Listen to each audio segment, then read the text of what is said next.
감사절을 지키면서 오늘 감사에 대해서 두 가지 다시 한번 더 생각해보는 시간들을 가졌으면 좋겠습니다. 첫 번째, 감사는 횡적이지 않고 종적입니다. 다 같이 한번 읽어보겠습니다. 시작. 감사는 횡적이지 않고 종적입니다. 네, 감사는 횡적이지 않고 어떻다고요? 종적이다라는 것입니다. 불평은 횡적입니다. 불평은 무슨 적이라고요? 횡적이라는 것이죠. 감사는 종적입니다. 불평은 횡적입니다. 우리 어린아이들까지 다 있으니까 좀 부가적으로 설명하면, 횡적이라는 말은 옆에 있는 사람들 쳐다본다는 이야기입니다. 옆을 쳐다보면 불평하게 되어 있고, 위를 쳐다보면 감사하게 되어 있다라는 이야기를 제가 그렇게 표현한 것이죠. 야고보서 5장 9절 말씀을 한번 보도록 하겠습니다. 야고보서 5장 9절 말씀 다 같이 읽어봅니다. 시작. 형제 여러분, 서로에게 불평하지 마십시오. 서로 원망하고 있으면 심판을 면하기 어렵습니다. 심판하실 분이 문 앞에 와 계십니다. 아멘.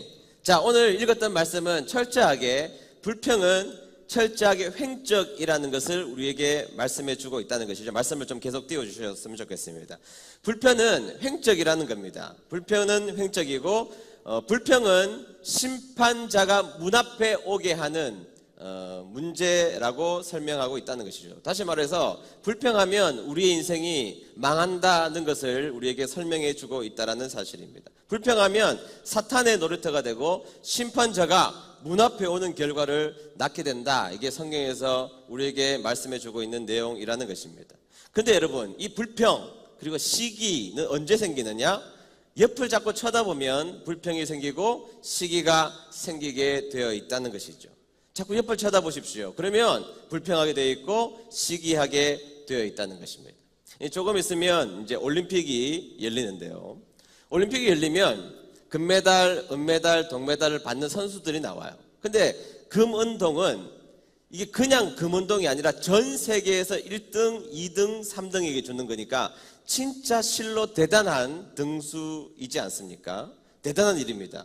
그런데 좀 이상한 장면은 시상식을 비추면 제일 기뻐하는 사람 누구냐? 당연히 금메달을 받은 사람입니다. 두 번째 기뻐하는 사람은 은메달을 받은 사람이어야 하는데 동메달을 받은 사람이 훨씬 더 기뻐한다는 것을 볼 수가 있어요.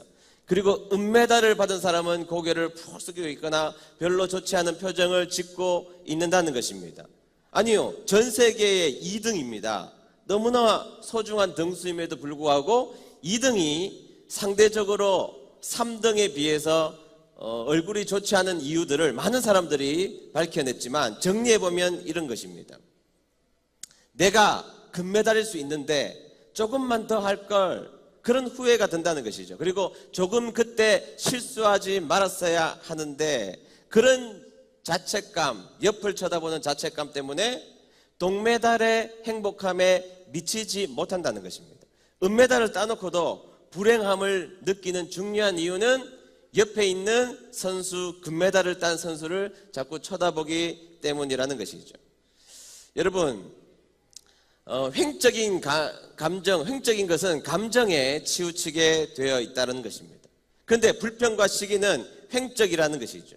그래서 야고보서에서는 서로에게 불평하지 말고 서로에게 원망하지 말라. 불평은, 원망은 서로에게 일어나는 것이다. 옆에서부터 일어나는 것이다 라고 우리에게 말해주고 있기 때문이라는 것입니다.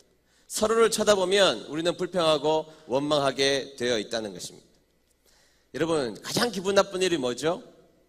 가장 기분 나쁜 일은요, 비교당하는 겁니다. 비교당하는 거예요. 여러분들 자식들 맨날 비교하죠.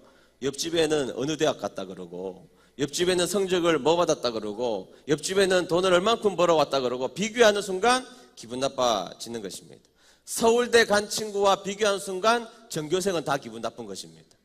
그렇죠. 서울대 간 한 명 때문에 모두가 비참해지는 것은 옆을 쳐다보게 하기 때문이라는 것입니다.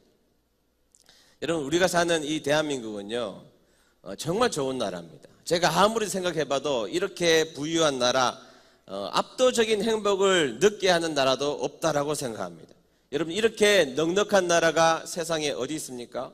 여러분, 커피숍에 가서 명품 가방으로 자리를 맡아 놓는다? 상상이 안 가는 이야기입니다. 여러분 다른 나라에 가서 여러분들의 휴대폰으로 자리를 맡아놓고 커피를 받아오는 순간 그 휴대폰은 사라집니다. 가방 다 사라집니다. 근데 우리나라는 그 비싼 몇백만 원짜리 가방으로 자리를 맡아놓고 몇천 원짜리 커피를 가지고 와도 그 자리에 그 가방이 남아있어요, 남아있지 않아요?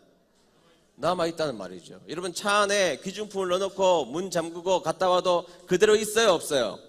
그대로 있단 말이죠. 이런 나라는요 전 세계에 거의 없는 나라 중에 하나라는 것입니다.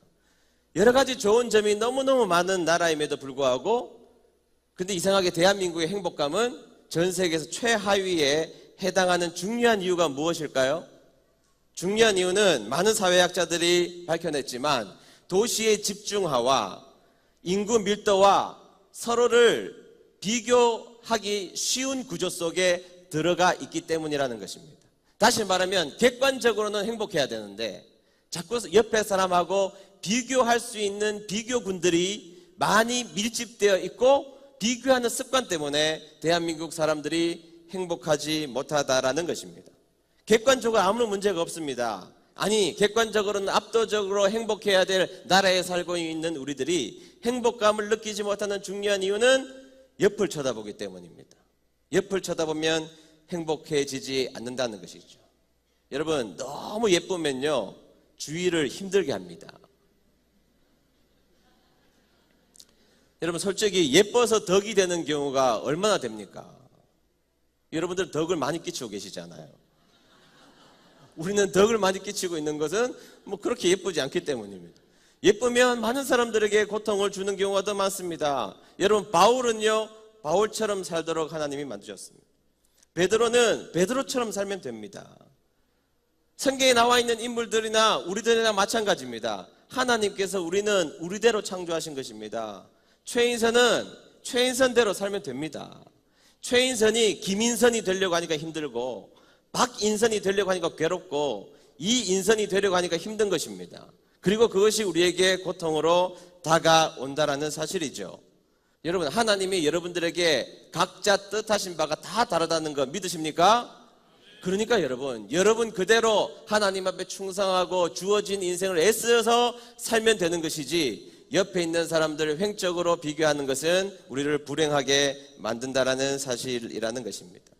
여러분 사울은요 사울 왕은 사울로서 살면 하나님이 기뻐하셨을 겁니다. 그런데 사울이 다윗이 되려고 하고 사울이 다윗을 자꾸 쳐다보기 시작하니까 그의 평생 다윗만 쳐다보다가 망하는 인생이 되었고 사울이 지은 죄는 가장 악독한 죄다라고 성경은 평가하고 있는 것입니다. 옆을 쳐다보는 것 하나님이 기뻐하시지 않습니다. 옆을 사람들과 비교하면서 최인선대로 살아가는 것이 아니라 저 사람대로 살아가려고 하는 그 마음을 하나님은 기뻐하시지 않는다라는 사실입니다. 그럼 감사는 뭐냐? 감사는 종적인 사람이 되는 것입니다. 어떤 사람이 되는 것이라고요? 네, 시편 118편 1절 많은 구절이 있는데 한 구절만 보죠. 다 같이 읽어봅니다. 시작. 여호와께 감사하십시오. 그는 선하시며 그분의 사랑은 영원히 계속될 것입니다. 아멘. 자, 시편에 나오는 모든 감사의 강조점, 감사하는 이유는 하나님을 바라보고 감사하라는 것이죠. 내가 이 자리에 있으면서도 하나님을 정적으로 바라볼 때 우리에게는 진짜 감사가 나올 수 있다는 것을 말씀해 주고 있다는 것입니다. 여러분 우리가 이 땅에 태어나게 하신 분 누구십니까? 하나님이십니다. 이 땅을 살아가게 하시는 분이 누구십니까? 하나님이십니다. 죽어서 심판하실 분은 누구십니까? 하나님이십니다. 우리가 천국에 갔을 때에 우리를 인도하실 분은 누구십니까? 그 영원하시고 대단하신 하나님이 특별히 여러분들을 사랑하시고 우리를 사랑하여 주셔서 선택받은 자로 불러주셔서 오늘 이 자리에 나와 있는 것입니다. 믿습니까? 그러면 여러분 그 특별하신 하나님이 특별한 사랑으로 특별한 자리에 우리를 불러주셨기 때문에 그 하나님을 바라보며 내 횡적인 여건들은 연약하고 부족하고 약하지만 우리를 그렇게 사랑하시는 하나님을 정적으로 바라볼 때 우리에겐 진짜 감사가 나오게 될 줄로 믿습니다. 그래서 여러분 감사의 방향이 어디인지를 정확하게 알아가야 합니다. 어느 순간에 내 인생에 불평이 자꾸 나온다? 그것은 여러분들이 자꾸 옆을 쳐다보고 있다는 증거입니다. 하나님 안 바라보고 있다는 것입니다. 하나님 바라보기를 게을리하고 있다는 것입니다. 그런데 어느 날 나의 인생에 감사 걸러 나온다. 명명백백하게 하나님을 바라보는 자리까지 나아갔기 때문이라는 것입니다. 하나님 바라보는 여러분 되시기를 축복합니다. 횡적인 것이 아니라 종적으로 하나님을 바라보는 저와 여러분 되시기를 축복합니다. 두 번째, 자, 감사는 횡적이에요, 종적이에요? 종적입니다. 꼭 기억하십시오. 자, 두 번째, 감사는 부탁이 아니라 절대적 명령이라는 것입니다. 다 같이 읽어봅니다. 시작. 감사는 부탁이 아니라 절대적 명령입니다. 18절 말씀 본문 볼까요? 18절 말씀 읽겠습니다. 시작. 범사에 감사하라. 이것이 그리스도 예수 안에서 너희를 향하신 하나님의 뜻이니라. 아멘. 우리가 살다 보면 부탁을 받을 때가 있습니다. 자, 우리 교회도 점점 성장하니까 교단적으로 저희 교회에 부탁하는 일들이 점점 많아집니다. 여러분, 부탁을 받으면 다 들어줍니까? 여러분들의 자녀가 뭐 사달라 그러면 다 사줘요? 그런 부모 밑에 가고 싶은데 다 사준다 그러면 안 사주잖아요, 그죠? 부탁을 한다고 해서 다 사주는 것은 분명히 아닙니다. 다 들어주면 좋은데 다 들어줄 능력이 안 될 때가 있고 이유가 안 될 때가 있어서 다 들어주지 못하는 경우가 있습니다. 그리고 거부하는 경우도 굉장히 많습니다. 부탁은 무조건 들어주는 것이 아니죠. 근데 명령은 다른 문제입니다. 나보다 권위가 있는 사람, 관계가 있는 분인데 권위가 정확하게 확립되어 있는 사람이 우리에게 명령을 하면, 그것도 질서에 의하여서 명령을 하면 그 명령은 무조건 들어야 하는 것입니다. 그게 명령이라는 것입니다. 여러분, 그러면 성경에서는 왜 우리에게 감사를 부탁하지 않고 감사를 명령하고 있을까요? 이유는 감사가 그렇게 쉬운 것이 아니기 때문입니다. 감사를 다짐했지만 그 감사는 우리의 인생 가운데 쉽게 일어나는 일이 결코 아니기 때문이라는 것이죠. 그러니까 일단 무조건 압도적으로 감사를 해야 할 당위, 감사를 해야 한다는 명령 속에 우리를 명령 속에 넣으셨던 것이죠. 이런 로버트 에번스라는 학자가 감사에 대한 이런 이야기를 했습니다. 한번 들어보시죠. 우리는 좋은 것을 만나면 감사하는데, 자, 좋은 것을 만나면 감사한다는 거예요.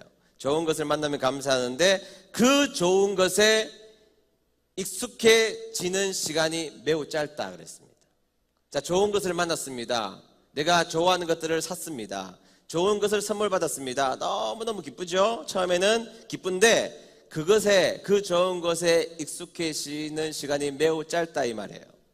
그러니까 여러분, 우리가 무엇인가 얻는 것이나 주어졌을 때 우리는 감사를 하지 못하고 감사의 유통기한이 생각보다 매우 절실히 짧다는 것을 말해주고 있다는 것이죠. 그래서 성경은 우리에게 감사를 명령형으로 하셨다는 것입니다. 감사는 해도 돼, 하지 않아도 돼, 이 문제가 아니라 하나님을 믿는 사람이라면 위를 바라보고 무조건적인 감사를 해내야 된다고 우리에게 말씀해 주고 있다는 것이죠. 여러분, 좋은 정서 금방 끝난다니까요. 새 집, 좋은 집에 들어와도 금방 끝난다니까요. 좋은 차를 산 거 금방 끝난다니까요. 꽃다발 금방 사라진다니까요. 금방은 기뻐하지만 그 정서는 생각보다 빨리 사라진다니까요. 감사를 조건적으로 하면 그 감사의 유통기한은 매우 짧아진다는 사실입니다. 매우 중요하죠. 그래서 성경은 우리에게 감사는 무조건 해야 되는 명령형으로 말씀해 주고 있습니다. 우리 사랑하는 은혜드림교회 성도 여러분, 감사는요 의무입니다. 감사는 해도 되고 안 해도 되고가 아니라 날마다 매 순간 하나님 앞에 감사한 여러분 되시기를 주의 이름으로 축복합니다. 그것도 범사입니다. 범사. 모든 일에 인생을 살면서 불편해지는 일을 얼마나 많이 만납니까? 불평스러운 일들을 얼마나 만납니까? 억울하고 애매한 고난들을 얼마나 만납니까? 근데 성경은 아니요, 범사에 모든 일 가운데서도 감사하라, 이것이 하나님의 뜻이라고 못 박았습니다. 자, 그러면 감사해야 돼요, 안 해야 돼요? 해야 합니다. 옆에 분들하고 한번 이야기하겠습니다. 감사는 해야 하는 것입니다. 인사하겠습니다. 네. 저는 고등학교 다닐 때 교련을 배운 사람입니다. 교련 과목 배우신 분. 네. 이제 여기서 또 나눠지는 거예요. 우리가 자꾸 제가 나누는데 세대 간 갈등을 일으키려고 하는 게 아니라 그렇다는 것이죠. 교련 시간이 저희들 때는 있었습니다. 교련 시간 기억나시죠? 제가 아무리 생각해도 고등학교 시절에 이해가 안 되는 것이 훈련이 제식훈련이었습니다. 제식훈련. 제식훈련 아시죠? 줄 맞춰서 오와 열을 맞춰서 앞으로 가 하면 앞으로 가야 되고 뒤로 돌아가 하면 돌아가야 되고 뭐 그런 일을 시키는 것이 저는 도무지 이해가 안 됐습니다. 아니 제식훈련이 전쟁에서 무슨 효과가 있을까? 아니 총 쏘는 연습을 더 많이 하고 그렇죠. 체력 훈련을 하는 것이 훨씬 더 중요한데 제가 좀 군대 이야기를 하니까 여러분들의 신뢰성이 떨어지는 것 같은데 꼭 그렇지 않습니다. 잘 들어보십시오. 네. 제가 친구들이 이제 군대 갔다 온 친구들 대학교 이제 저는 이제 졸업하고 다 만났습니다. 제 친구들이 해병대 나온 친구들도 있고 공수특전단, 군단 직속 특공대 하여튼 다 잘 나와가지고 인간들이 다 그렇게 나온 친구들입니다. 그래서 이제 어릴 때죠, 어릴 때. 그래서 제가 그 친구들한테 물어봤습니다. 아니 도대체 다 이해할 수 있는데 제식훈련이 무슨 의미가 있어? 라고 이야기했더니 이 인간들이 다 득달같이 저한테 달려드는 거예요. 너는 군대를 안 갔다 왔다는 거죠. 그럼 제가 그랬어요. 아니 그러면 설명을 해봐라 도대체. 군대 갔다 온 너희들은 제식훈련을 왜 할 수 있느냐, 왜 해야 되느냐 설명을 해보라 그러니까 아무도 설명을 못하는 거예요. 다 똑같은 거예요. 방위 나오나 뭐 나오나 다 모릅니다. 그런데 한 명이 그 이야기를 듣고 가만히 있다가 딱 이야기를 하더라고요. 이 바보들아. 갑자기 이제 우리 모두가 바보가 된 것이죠. 어릴 때니까. 제식훈련의 목적 잘 들어봐. 군인은 절대적 명령에 복종하는 거야. 상명하복이야. 위에서 명령하면 옳고 그름을 판단하는 자리가 아니고 명령하면 그대로 지켜야 되는 거야.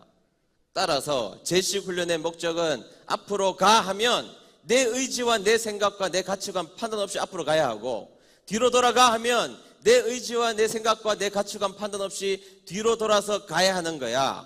그것이 기계적으로 훈련되었을 때 총알이 날아오는 전쟁터 앞에 전진 앞으로 하면 그 명령에 복종하는 것을 키우는 거야.